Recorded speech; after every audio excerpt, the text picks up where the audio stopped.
order. And I made it very clear on a number of occasions that those involved will feel the full force of the law.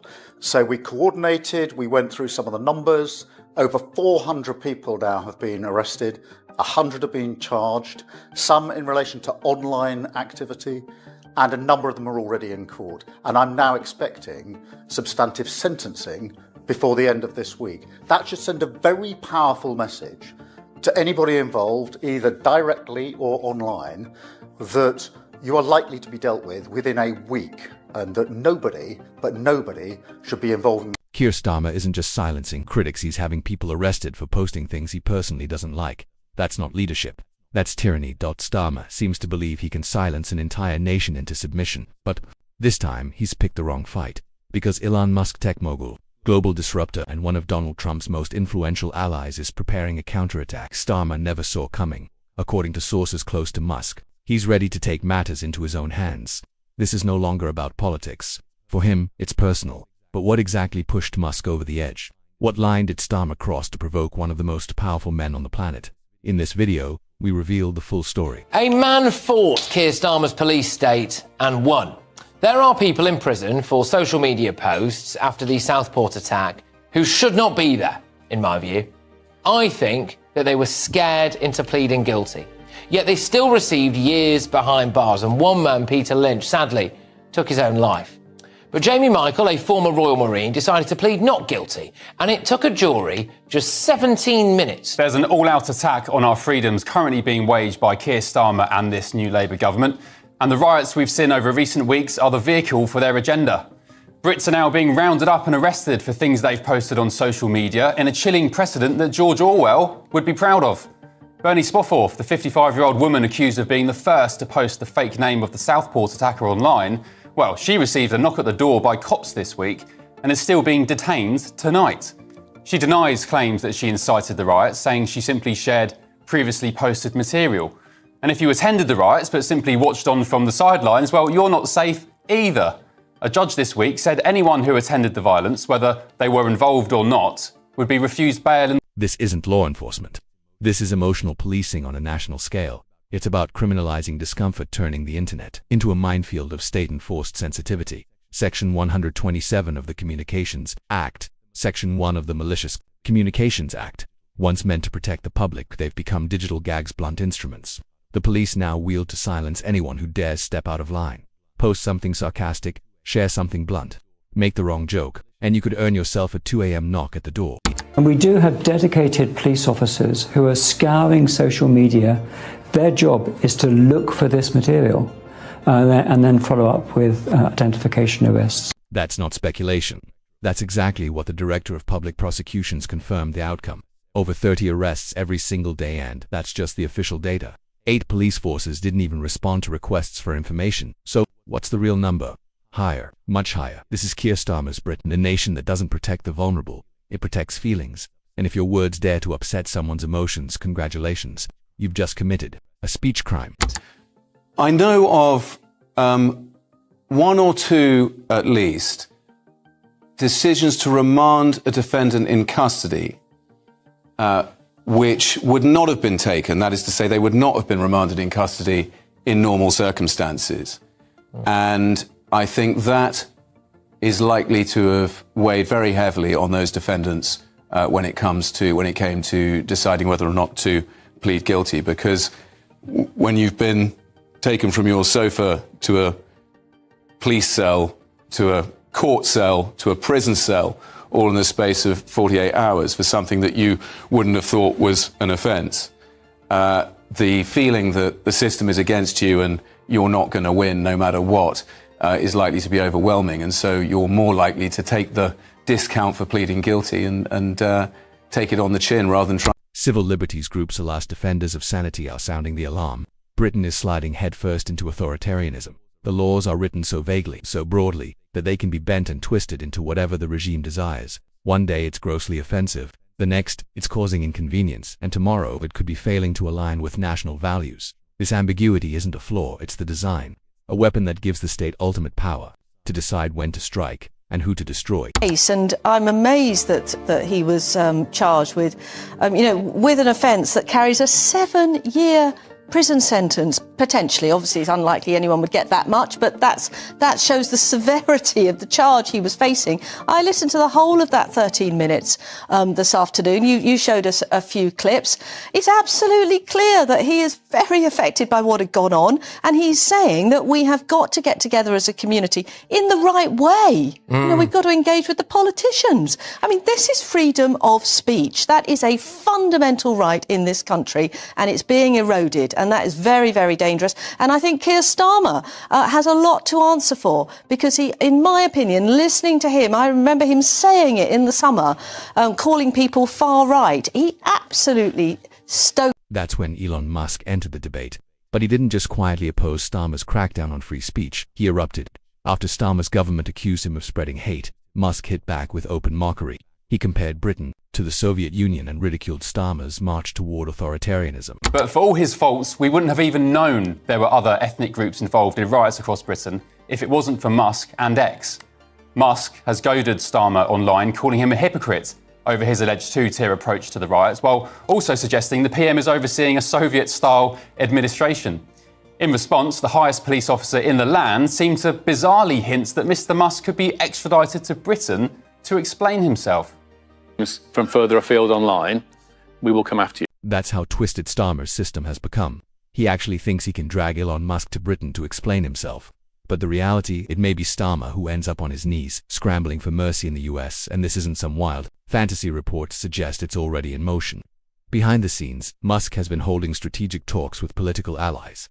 Not about protests, not about policy debates, but about one goal: removing Keir Starmer from power before the next general election. This isn't bluff, it's calculated political warfare. Now being reported in the FT and the Times as having held meetings, private meetings, about the idea of overthrowing Keir Starmer this side of the election, which is, it's got to be worrying, this, and not just for Starmer and Labour. Yeah, and so I feel really torn about this story, because at one level, Elon Musk, the more we talk about him, the more he aggrandizes himself, the more publicity he gets, the more powerful he feels. But on the other hand, he is the richest man in the world. Yes. He is Donald Trump's right-hand man. Yes. So it does. Musk isn't just another billionaire spouting opinions. He's a global power broker with a direct line to Donald Trump, control over vast digital infrastructure, and a network of tech elites, media influencers, and alternative movements ready to mobilize at his command. If Starmer thought the second half of his premiership would be quiet, he's just awakened the worst possible enemy, one who doesn't play by Westminster's rules. While Starmer clings to scripted soundbites and endless consultation processes, Musk is building a digital resistance, not just with memes but with a rising coalition of disruptors. Starmer's grip on power was already fragile. Musk just lit the match, and now all of Britain is watching as he begins to lose not only his grip but his mind. The owner of X, Elon Musk, has been tweeting over the past few days about your response to this crisis, about what's been going on. He claimed that civil war in the UK is inevitable. He is a powerful voice. A lot of people follow him on Twitter. Are you worried about his impact, or might he have a point about some of the things he's saying? My focus is on ensuring that our communities are safe. That is my sole focus. And I think it's very important for us all to support the police in what they're doing. So, what finally broke the dam? What pushed Musk from commentary into full-on confrontation? The answer lies in the two-tier justice system now gripping Starmer's Britain. In one version of the law, ordinary citizens are dragged from their homes and jailed for posts that offend or annoy someone online. In the other, violent attackers and even killers are handed leniency. While the Metropolitan Police knock on doors at 2 a.m. to arrest meme posters, grooming gangs are ignored. Violent crime spreads unchecked, and genuine hate speech, excused as long as it comes from the correct political faction. Criticize immigration, and you're branded a national threat, but glorify violence from the approved side, and suddenly it's tolerated. It was this hypocrisy, this weaponized, politicized abuse of the law that pushed Musk over the edge. His response, the Keir campaign, a direct public takedown that hit Starmer right where it hurts, because once people see the double standard, they stop viewing the government as merely incompetent. they start seeing it for what it truly is, rigged by design. Very quickly, the big question is, we've got a huge issue in Britain when it comes to free speech. We've got a two-tier approach. We've seen at the same time that there's questions around Keir Starmer, not just about what's happened around Southport, but also about things like Dan Morris. Did he get a report on him? Did he not? Are there different measures that are going out for some people rather than others? Why is there an obsession about a discussion around Islamophobia?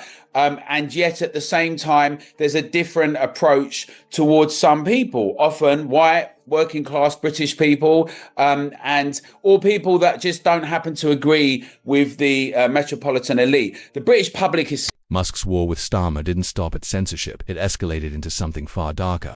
He tore open one of the most disturbing, long-buried scandals in Britain's modern history, the grooming gang crisis. For years, authorities looked the other way as child exploitation gangs preyed on vulnerable young girls in towns like Rotherham, Rochdale, and Telford. Families cried out for justice, but their voices were silenced. And here's the bombshell. Keir Starmer was head of the Crown Prosecution Service during some of the most crucial early cases that were quietly dropped. Instead of standing with the victims, his office turned away. Files were ignored. Evidence was buried. Political convenience triumphed over justice. Now the silence has been shattered. A whistleblower has stepped forward, placing the truth directly into Musk's hands. What was once hidden in the shadows is now in the open. The reckoning has begun. Topic has haunted me for really 20 years now, since I first worked on Operation Augusta. Now, in 2000, I was very naive back then, but in 2005, Greater Manchester Police closed down a live investigation where we had 100 paedophiles on a database that we knew were abusing dozens of children. My husband was terminally ill, and I went off work, leaving a fully all singing, all dancing, live major investigation. And when I came back to work after he died, the whole job had been closed down. Not one person prosecuted, and it left me traumatized. But I was very, very naive in that back then. I am not naive now. I've had 20 years of learning. But in 2008, I know that when Keir Starmer was the Director of Public Prosecutions, Gordon Brown was the Prime Minister, and a circular was sent out to all Crown prosecutors and police forces, telling them that this was a well-known problem amongst the Pakistani Muslim community, that young white children were being groomed or and raped on a daily basis, and that they should do nothing about it.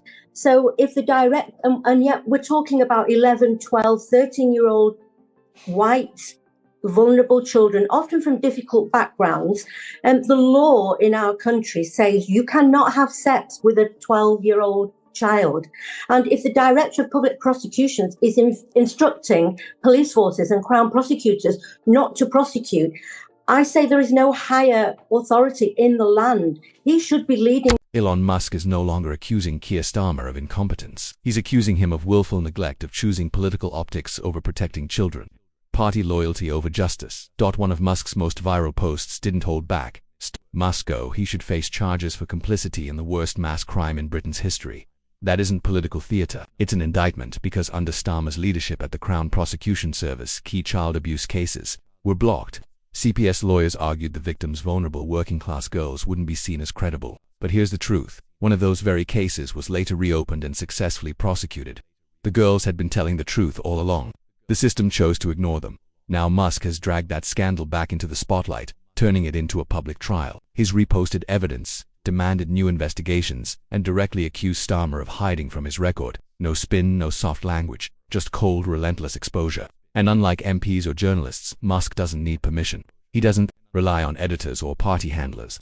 Every post he fires out rewrites the national narrative, and Starmer has no control over it. Then Musk escalated further. He made it political. He began amplifying Reform UK, the anti-establishment party, rising fast in the polls, and in a move that stunned Westminster, he even suggested the King dissolve Parliament, something Britain hasn't seen in nearly 200 years. Critics called it reckless, even dangerous, but it forced a question onto the national stage. What if the real danger isn't free speech but the regime itself? And Musk isn't bluffing. His platform, his influence, and his fortune are now aimed at one goal: breaking Starmer's grip on Britain before it's too late. What began as a Twitter spat has morphed into a full-scale regime threat, and behind closed doors, reports say, Musk and his allies aren't waiting for 2029.